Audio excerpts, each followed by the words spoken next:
বহরমপুরে গুলিবিদ্ধ সত্যেন চৌধুরী, হাসপাতালে মৃত্যু হয় তার। মুর্শিদাবাদ জেলার বহরমপুরে দিনে দুপুরে চলল গুলি। বহরমপুর থানা অন্তর্গত চালতিয়া এলাকায় তৃণমূল নেতা সত্যেন চৌধুরীর বাড়ি। তার বাড়িতে ঢুকে গুলি করল দুষ্কৃতীরা। হাতে গলায় ঘাড়ে এলোপাতাড়ি চলল গুলি তার উপর। গুরুতর আহত অবস্থায় সত্যেন চৌধুরীকে চিকিৎসার জন্য ভর্তি করা হয় মুর্শিদাবাদ মেডিকেল কলেজে। তারপরে চিকিৎসকরা মৃত বলে ঘোষণা করেন তাকে। করে ঘটলো মানে একটা অবাস্তব একটা ঘটনা ঘটে গেল। ব্যাপারটা হচ্ছে আমি এক সপ্তাহ ছিলাম না, আমি হায়দ্রাবাদে গেছিলাম, গতকালকে আমি এসেছি। তো আমি সঞ্জয় বলে দাস বাড়ির সামনে একটা ব্যাংক ভাড়া করে দিই, ব্যাংক করেছে, ওর কাছে আমি 3,000 টাকা নিয়েছিলাম।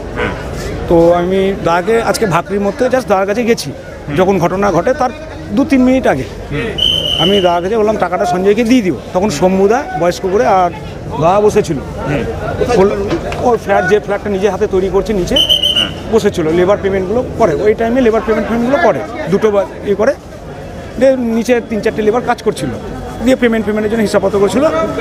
আমি সে সময় আমি ঢুকলাম, দিয়ে দাদা বলো কেমন আছে, আমি ভালো আছি। দিয়ে লেবারগুলো বললো তাহলে একটু পরে আয়।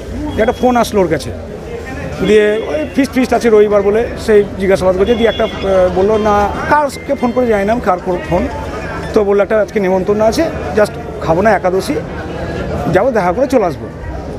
বললাম ঠিক আছে, তাহলে তুমি এক কাজ করো, তুমি যাও দেখা করে চলে এসো। আর কি মনে করছি আমি তো ওর সঙ্গে তো সেরকম তো শত্রুতা তো আর পরবর্তীতে কোনো ছিল না, কিন্তু কোনো রাজনৈতিক কারণ না কোনো ব্যবসায়িক শত্রুতা কি মনে হচ্ছে? এখন গুলি যাচ্ছে, এখন হতেও পারে ব্যবসায়ী হতে পারে, রাজনীতি হতে পারে, এখন কনফার্ম কিছু বলতে পারছি না। ও তো রাজনীতির মধ্যে এখন ডিটাচ ছিল পুরো, কোনো পদে ছিল, জেনারেল সেক্রেটারি পদে ছিল,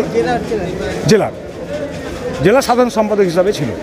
কীভাবে এসেছিল আততায়ীরা কীভাবে এসেছিলো সেটা আমি ঠিক নিজে চোখে দেখে না, বাইকে শুনলাম বাইকে এসেছিলো, মানে জাস্ট আমি বেরিয়ে 1 মিনিটের মাথাতেই ঘটনা। কতজন ছিল বাইকে? 3 জন শুনলাম। 3 জন চালিয়েছে, যেটা আমি আর একটা শুনলাম এখানে বুকে এখানে আছে, মানে মাথাতে মনে হলো ফেটেছে, কান দিয়ে রক্ত। না, ও কাছ থেকে ও বসেছিল চেয়ারে, খুব কাছ থেকে গুলি করেছে একদম। ও বসেছিল তখন, ও বেরায়নি, তো আমিও বেরিয়েছি, তখন ও লেবারের সঙ্গে কথা বলছিল, মানে যা হয়েছে সামনাসামনি একদম। ও হয়তো প্রস্তুতি ছিল না, আর বয়স্ক মানুষ হট করে ঢুকেছে, এরকম ঘটনা ঘটে। আপনার নাম? আমার নাম যুগল হালদার। রিসেন্ট এমন কিছু ঘটেছিল বিজনেস বা রাজনৈতিক ক্ষেত্রে কাছের লোক ছিলেন সেটা বলতে পারেন? একদম। আপনি খুব ঘনিষ্ঠ ছিলেন, দীর্ঘদিন ধরে রয়েছেন? হ্যাঁ ছিলাম, আমি নিজের দাদার মতো মানতাম, একটা গার্জেন ছিল। বলেছিল যে কোনো কিছু সেরকম তো বুঝি না, একটা এর আগে একটা জমি জায়গার সংক্রান্ত একটা বিবাদ হয়েছিল, মানে কার জমি কীভাবে, মানে একটা অনুসূচির মানে একটা গণ্ডগোল একটা হয়েছিল।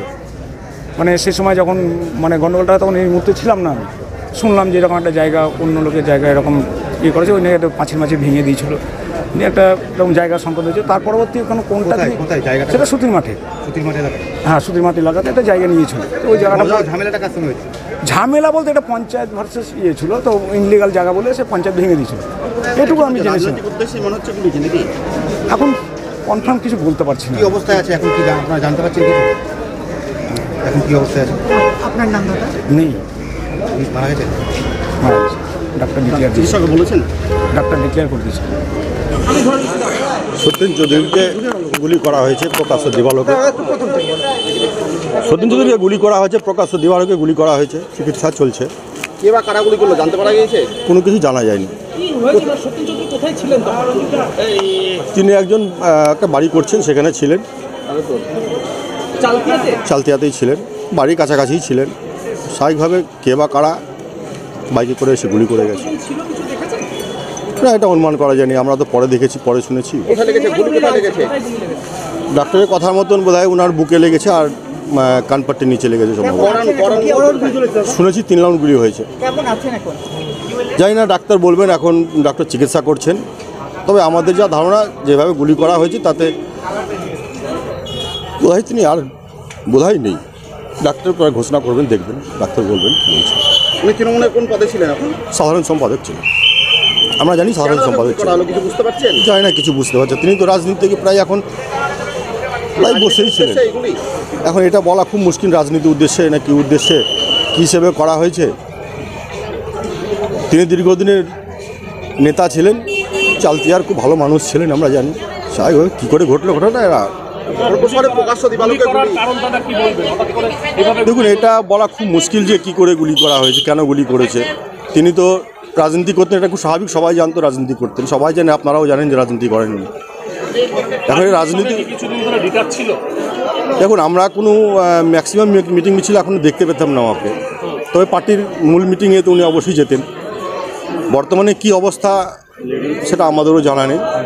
ব্যবসা করতেন, বর্তমানে কি করতেন উনি? না, উনি তো দেখুন, উনি দীর্ঘদিন ধরে তার নিজস্ব কিছু ব্যবসা তো ছিলই। তিনি এখন পাড়াতেই সবসময় থাকতেন, কারণ পাড়াতেই থাকতেন, এবং জানি না কীভাবে কী হয়েছে বলা খুব মুশকিল।